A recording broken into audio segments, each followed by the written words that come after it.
আপনারা জানেন যে এবারের নির্বাচনে আমরা 11টি দল ঐক্যবদ্ধ হয়েছি, জামাত, এনসিপি সহ 11টি দল। অনেকে আমাদেরকে বলেন যে আপনারা কেন এককভাবে করলেন না, কেন আপনারা এই একটা জোট করতে গেলেন। আমরা তাদেরকে বলতে চাই, তাদেরকে আমরা বলেছি যে বাংলাদেশকে এই মুহূর্তে আমাদের একা করা নির্বাচন অথবা ক্ষমতায় যাওয়া এমপি হওয়া, মন্ত্রী হওয়ার থেকেও গুরুত্বপূর্ণ হচ্ছে যে জুলাই গণঅভ্যুত্থানের পরে যে পরিবর্তন শুরু হয়েছে সেইটার ধারাবাহিকতা রক্ষা করা। বাংলাদেশকে যাতে আবার আধিপত্যবাদী কোনো শক্তি দখল করে না নিতে পারে, আধিপত্য বিস্তার করতে না পারে, সেইটা থেকে রক্ষা করা। ফলে সেই জায়গায় আমাদের কি প্রয়োজন? আমাদের ঐক্য প্রয়োজন, বৃহত্তর ঐক্য প্রয়োজন।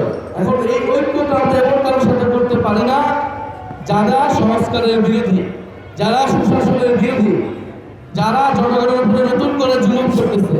ফলে এই ঐক্য আমরা তাদের সাথেই করেছি যারা ইনসাফে বিশ্বাস করে, যারা সংস্কারে বিশ্বাস করে, যাদের মধ্যে প্রকৃত দেশপ্রেম রয়েছে। আমরা সেই ঐক্য করেছি যাতে বাংলাদেশে আমরা সুশাসন প্রতিষ্ঠা করতে পারি, বাংলাদেশ থেকে আধিপত্যবাদ মুক্ত একটা বাংলাদেশ, যেটা আমাদের ওসমান হানি ভাই আমাদেরকে বলেছেন যে আজাদির লড়াই আমরা যেটা শুরু করেছি জুলাই গণঅভ্যুত্থানে, এবারের নির্বাচনও কিন্তু একটা আজাদির লড়াই। আমরা কি আবার আজাদি হব নাকি আবার পরাধীন থাকবো? নতুন কোনো স্বৈরাচার কি আসবে নাকি বাংলাদেশের সুশাসন তৈরি হবে? এইটা নির্বাচন করার দিন হচ্ছে আগামী 12ই ফেব্রুয়ারি।